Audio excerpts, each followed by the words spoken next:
Ich lese jetzt noch erst den 1. Korinther 14, 26.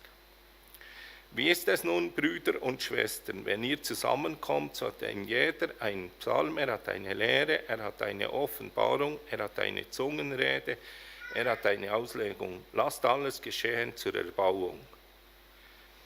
Ja, in dieser Bibelstelle wird ganz klar dargelegt, dass Gottesdienst nicht einfach durch eine einzige Person gestaltet werden.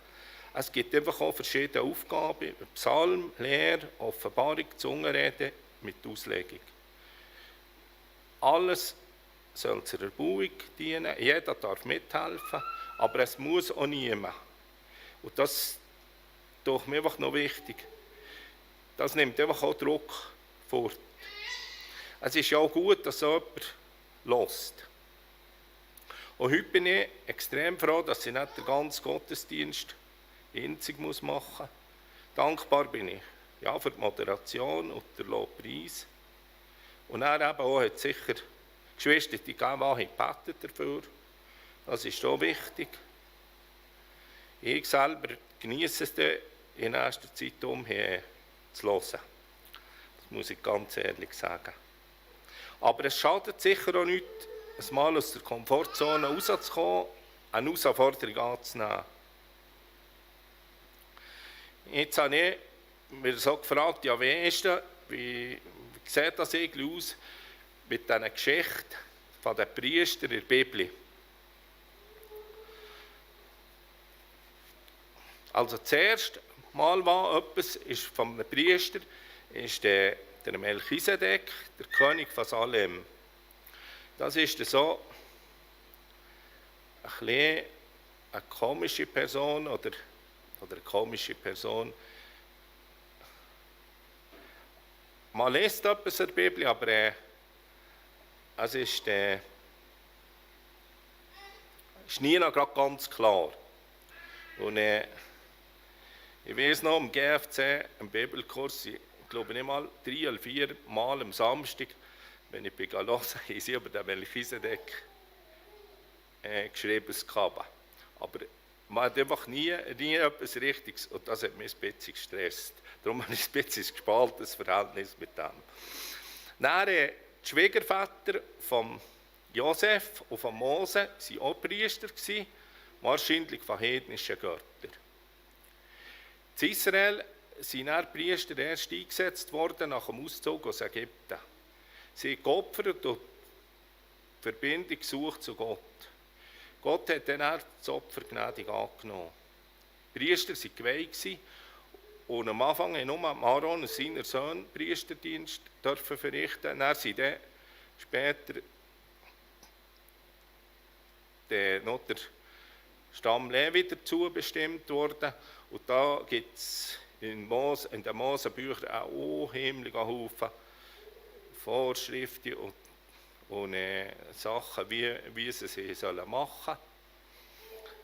Aber was für mich noch so tragisch ist, im 3. Mose 10 lesen wir, wie die 2 älteren Söhne von Aaron hat 4 Söhne gehabt, der Abihu und der Nadab, von Gott durch das Feuer getötet worden, weil sie die Vorschriften nicht eingehalten. Als er das Volk Israel das verheißene Land hat erreicht, ist der Standort der Stiftshütte Silo gewesen.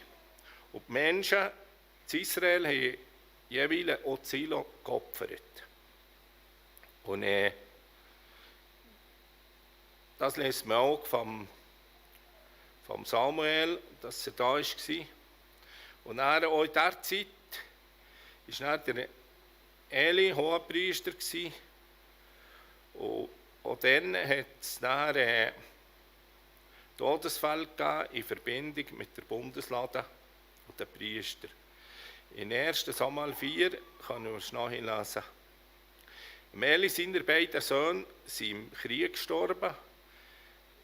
Was sie einmal mit den Philistern gekriegt haben, sie das Gefühl gehabt, und schier sie haben verloren, jetzt gehen wir die Bundeslade rein, dann gewinnen wir. Und dann haben die Bundeslade die Philister geraubt. Aber die Philister hatten auch andere Götter gehabt, und dann ist es nicht so gut gegangen mit der Bundeslade zusammen, weil sie haben entweder auf einmal sind sie umgekehrt, oder dann hat es Mäuseplage und noch sonst aller Gattung gegeben. Dann haben sie die Bundeslade zurückgeschickt auf ein Fuhrwerk und Richtung Beth Shemesh. Und die Leute haben das natürlich Wunder genommen, die haben alle aufgetan, und das hätte man nicht dürfen. Und dann sind 70 Leute gestorben. Das kann man am 1. Samuel 6 nachlesen. Und dann sind die Einwohner von Beth Shemesh schon ein bisschen verklopft, weil sie einfach weitergeschickt nach Kirjat Jearim. Und dann im 2. Samuel können wir weiterlesen. Im 2. Samuel 6, was ist weiter geschehen? Das Kirjat Jearim ist 20 Jahre lang geblieben. Dann hätte sie durch David nach Jerusalem reisen. Und dann ist so ein Unglück passiert, das mich schon betroffen hat. Sie hatten die Bundeslade auf einem Fuhrwerk gehabt, und dann hat sie getraut, anzurutschen. Und der Usa hat sie haben und ist dann gerade auf der Stelle gestorben. Und am David ist das hat noch betroffen gemacht, und hat sie beim Obed-Edom, einem Gatiter, sein. Aber dann heisst, der Herr segnete ihn und sein ganzes Haus. Und dann nach 3 Monaten hat der David die Bundeslade nach Jerusalem gerichtet, und diesmal hat sie getragen, wie schon eine Wüstenwanderung. Und so ist sie wohlbehalten nach Jerusalem gekommen. Und ja, ich sage, es ist schon eine Heiligkeit von Gott. Und klar ist das im Alten Testament, aber es ist sicher eine Eigenschaft von Gott, dass er heilig ist. In der ersten Gemeinde sind die Apostel, die das Evangelium haben predigt. Das sind alles zusammen eigentlich auch nicht geschulte Leute, sie waren Fischer, Zöllner und sonst haben sie Berufe gehabt. Und die Pharisäer und Hohenpriester sind auf die Seite gestellt worden. Die waren eigentlich geschult, hätten gewusst, was sie sollen, ja, wie es wäre. Aber sie sind hier auch irgendwie schalus geworden und haben die Gemeinde mit Verfolgung plagt. Aber durch den Tod am Kreuz von Jesus sind wir zu Priester gemacht worden, wie es im 1. Petrus 2, 9 und 10 heißt. Ihr aber seid ein auserwähltes Geschlecht, ein königliches Priestertum, ein heiliges Volk, ein Volk zum Eigentum, dass ihr verkündigen sollt die Wohltaten dessen, der euch berufen hat aus der Finsternis in sein wunderbares Licht. Die ihr einst nicht sein Volk wart, nun aber Gottes Volk seid. Und einst nicht in Gnaden wart, nun aber in Gnaden seid. Dann ist das weitergegangen. Das Evangelium ist Staatsreligion geworden im Römischen Reich. Und dann hat es Priester und Päpst und eine grosse Kirche gegeben mit Klöstern und enormem Grundbesitz und Vermögen. Und ja, die Gottesmannen oder sogenannten Gottesmannen haben alles gemacht, was nicht hätten sollen. Dann ist die Reformation gekommen. Das hat es dann korrigiert. Und dann hat es Pfarrer gegeben, die zuständig waren. Dann ist es weitergegangen, dann hat es verschiedene Freikirchen gegeben oder Abspaltungen. Und auch da sind vollamtliche Prediger angestellt worden. Ich denke, für uns Menschen ist es eigentlich noch so bequem, wir würden am liebsten das ein bisschen delegieren, einfach die Beziehung zu Gott. Wir gerade so könnten, wenn das gäbe, wenn ihr gerade so für uns guckt, Dann könnten wir könnten etwas spenden und kämen vielleicht in den Gottesdienst und wenn irgendwie etwas so. Nehmt ihr einfach nachher Verantwortung. Das wäre noch bequem. Aber es muss ja jeder, oder muss und darf ja jeder selber gucken für seine Beziehung zu Gott. Und ich bin auch dankbar, dass wir auch Leute haben, die uns das Wort auslegen. Aber ich schätze es enorm, wenn man Zeugnismomente hat. Manchmal hat man gedacht, ja, hat man so viel schon mitgenommen, dass eigentlich die Predigt fast Nebensache war. Dann ist mir einfach ein zweiter Punkt noch enorm wichtig geworden. Was wir auch dürfen sein, wir sind Botschafter von Gott. Und da habe ich auch gelesen, 2. Korinther 5,20. So sind wir nun Botschafter an Christi Stadt, denn Gott ermahnt durch uns. So bitten wir nun an Christi Stadt, lasst euch versöhnen mit Gott. Was macht der Botschafter? Er vertritt sein Land in einem anderen Land. Wenn er eine Regierung nicht einverstanden ist, was die andere macht, dann wird einfach der Botschafter herzitiert. In letzter Zeit haben wir ja das erst erlebt, in der Ukraine-Krise, wo die Botschafter von Russland ein paar Orte müssen antraben. Und ich also für mich gesehen, also, das war ein dummer Beruf jetzt mit den russischen Botschaftern. Aber was dürfen wir? Wir dürfen Gottes Reich vertreten. Das ist das mächtigste, das grösste und das schönste Reich, was es gibt. Und unser Ziel sollte ja sein, dass andere Menschen lustig werden und sich auch dem Gottesvolk anschliessen. Wir dürfen das auch mit der Kraft Gottes rechnen und müssen es auch nicht selber bewirken. Aber es hat mich gleichwohl manchmal jetzt noch so beschäftigt, ja, wie tue ich mich verhalten? Auch im Alltag bin ich mir bewusst, dass ich Botschafter bin von Christus. Und es ging auch um mich, wenn ich muss sagen, ja, das hättest du jetzt vielleicht noch ein bisschen anders machen können. Das hätte vielleicht freundlicher sein oder anständiger. Ja, das hat sich jetzt vielleicht nicht gut gemacht, weil du bist doch eigentlich ein Aushängeschild von Christus. Einfach folgende Punkte sind mir auch wichtig geworden. Einmal Grosszügigkeit. Ihr seht jetzt vielleicht, ja, jetzt denke ich gerade an Patronen und das Geld, aber es geht mir eigentlich noch nicht einmal unbedingt an das. Es gibt noch andere Punkte, nicht nur Finanzen, wo man grosszügig sein kann. Zum Beispiel Zeit. Nimmst du auch Zeit für deine Mitmenschen, tust ein paar Worte mit ihnen reden, fragst, wie es ihnen geht. Aus dem mit dir reden, oder wenn sie mit dir reden, braucht es vielleicht noch ein bisschen mehr Zeit, wenn sie vielleicht ein Problem haben. Oder auch Hilfsbereitschaft und dienstbar sein. Für mich war das so ein bisschen Herausforderung gewesen.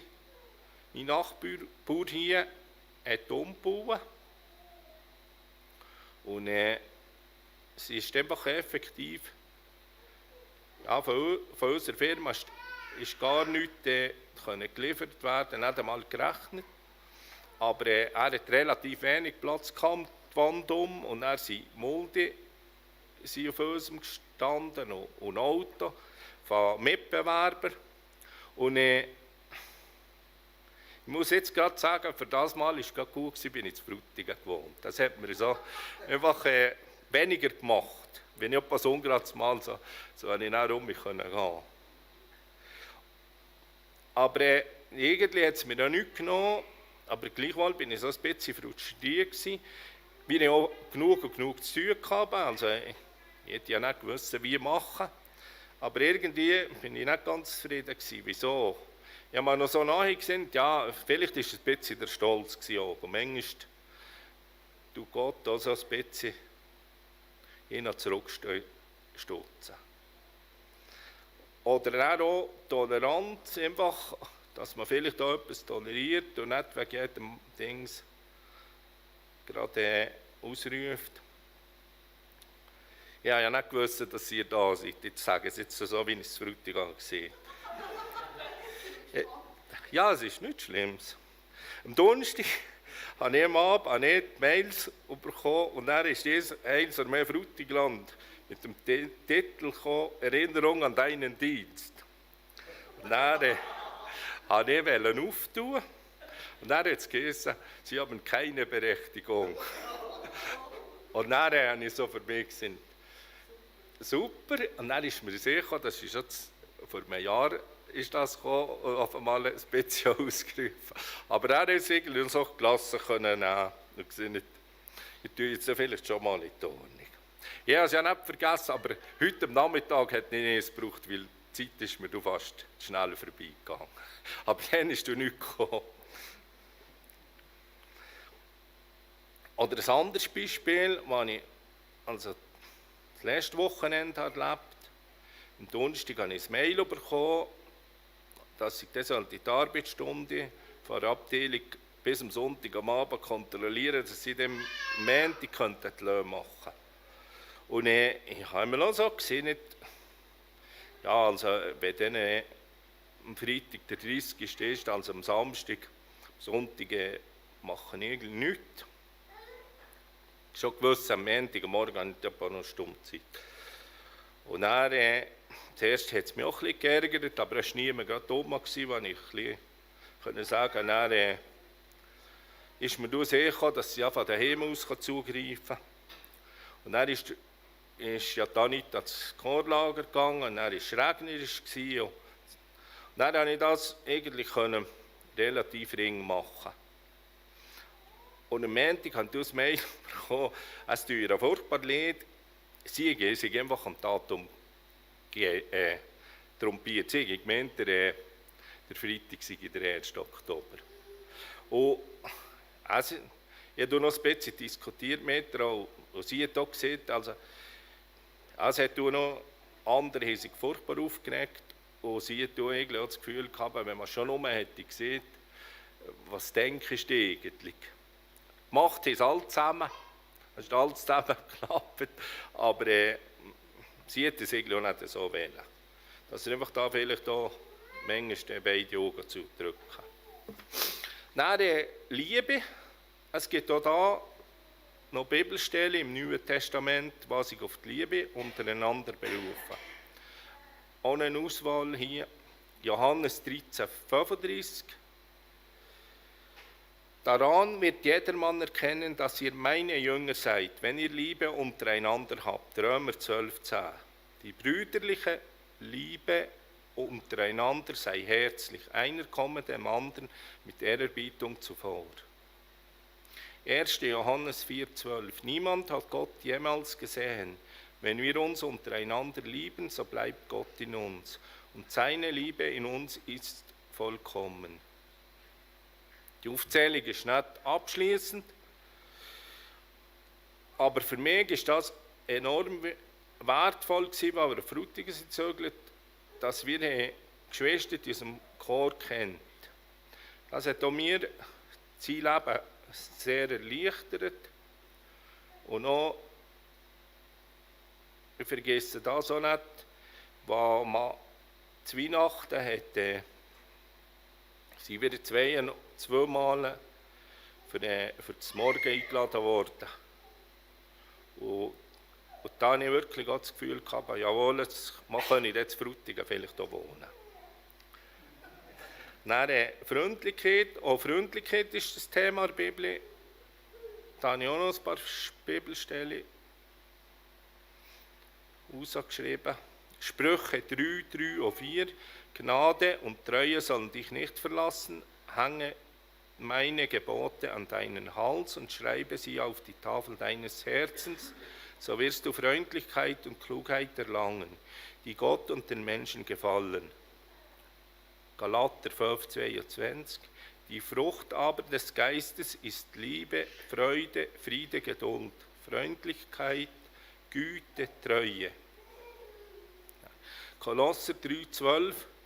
So zieht nun an, als die Auserwählten Gottes, als die Heiligen und Geliebten, herzliches Erbarmen, Freundlichkeit, Demut, Sanftmut, Geduld.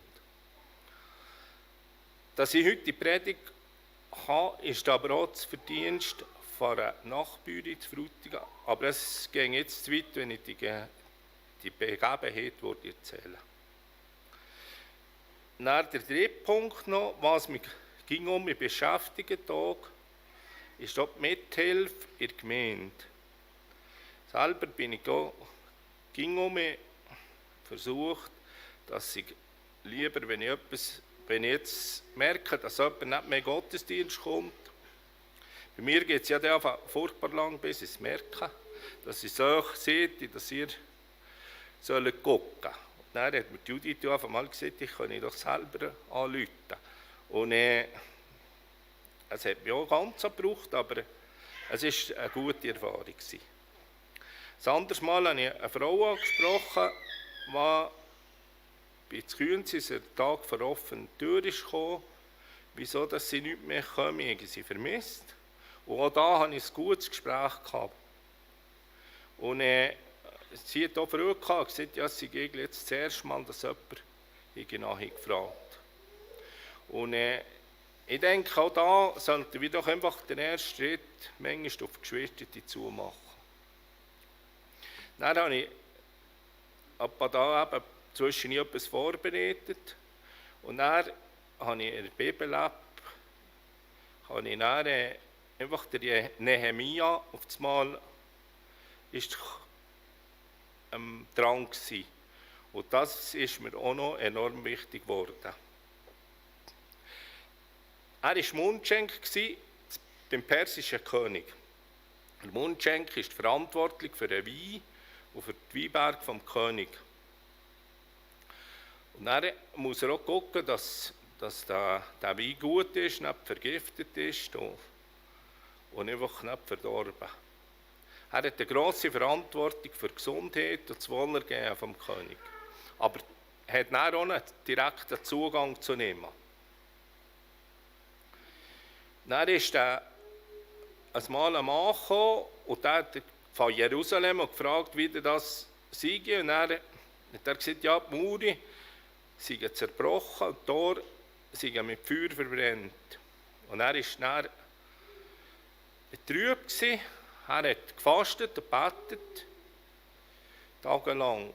Und dann hat er dem König sein Anliegen vorgebracht, dass er einfach auf Jerusalem wählen.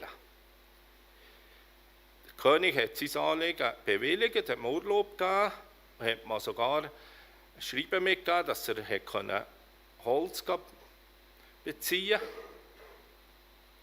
Und noch Soldaten hat er mir mitgegeben, um ihn zu beschützen. Aber dann hat es wieder Sachen gegeben. Und dann hat es nicht gepasst, dass einer kommt aus Israel etwas Gutes tun.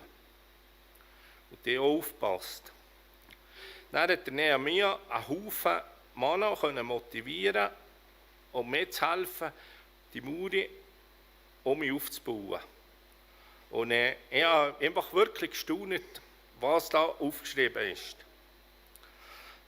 Da ist unter anderem geschrieben, Nehemia 3, Eliaschab, der Priester, Uziel und Malkia waren Goldschmiede, Hanania, der Salbenbereiter, vielleicht ein Apotheker oder Drogist, Schalum, der Oberste über halb Jerusalem mit seinen Töchtern. Es sind noch sonst ein Haufen Namen erwähnt, ohne den Beruf. Und was noch ganz interessant ist jeder, der aufgeführt war, ist ein Teil für die Mauer verantwortlich gewesen. Und ich denke, wenn man es kennt, dann hätte man sagen, aha, ja, das war genau da gewesen. Und das hat mich schon noch fasziniert. Also, wenn ich hätte die Leute einteilen, hätte ich einfach mal die Apotheker, die hätten mir einfach mal ein bisschen Baumaterial tragen und die anderen hat nicht bauen. Aber er hat allen Verantwortung gegeben. Und das hat mich noch so fasziniert. Aber es ist noch schwieriger geworden. Dann musste ich dort finden, welchen Mauer zerstören. Dann musste der Nehemia die eine Hälfte der Leute als Wache aufstellen und die andere hat weitergebaut. Und die Lastenträger haben mit ihrer Hand haben sie etwas zugetragen, an der anderen Hand haben sie das Schwert gehabt.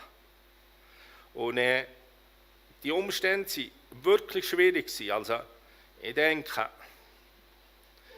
ja, ich weiß nicht, ob ich weitergefahren hätte oder ob ich gesagt habe, also jetzt müssen wir einfach zuerst gucken, dass wir das mit diesen Findeingriffen bekommen. Und ich denke, der Nehemia hat vielleicht manchmal auch gesehen, auf was haben wir euch eingeladen. Das Persien hat einen flotten Job gehabt. Er hätte ja nicht etwas noch spenden oder so. Und, aber man ist gar nicht erfahren, Bibel. Was mich auch noch beeindruckt, es ist dann auch noch, er hat dann auch noch innerhalb vom Volk Schwierigkeiten gehabt. Er musste gucken.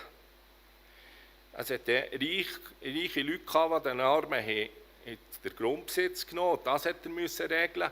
Und noch sonst mit ausländischen Frauen. Also mir doch Hut ab von diesem Mann. Und ich weiß doch auch nicht, ich habe einfach gemeint, ich habe manchmal etwas gelesen, aber es ist mir noch nie so einfach wichtig geworden wie jetzt. Jetzt zum Schluss, ich will einfach noch 3 Punkte sagen. Freu dich einfach, dass du direkt zu Jesus kannst kommen und mach auch fleissig Gebrauch davon, in guten wie auch in schlechten Tagen. Bist dir bewusst, dass du ein Botschafter bist vom Reich Gottes, dass du sicher dein Handeln im Alltag auch beeinflussen. Und dann komm aus deiner Komfortzone, nimm die Herausforderung an und hilf doch auch aktiv mit der Gemeinde. Wenn du dich aber schwach fühlst, dann kannst du beten für uns Chor. Das ist mindestens so wichtig. Und vielleicht ist ja auch noch nicht ganz nachher, vielleicht brauchst du auch noch ein bisschen Zeit. Ich weiß noch gut, es ist 9 Jahre, als ich das erste Mal die Idee hatte, Gott könnte mich für eine Predigt brauchen. Da bin ich beim Oskar an diesem kleinen Lifting. Ich bin schier an dem Lifting gekippt. Und vielleicht braucht es auch noch ein bisschen länger Zeit. Einfach so als Ermutigung, es geht alle niemandem gerade so Ring, aber Gott hilft. Ich danke, dass ihr noch zugelassen habt und wünsche einen schönen Abend.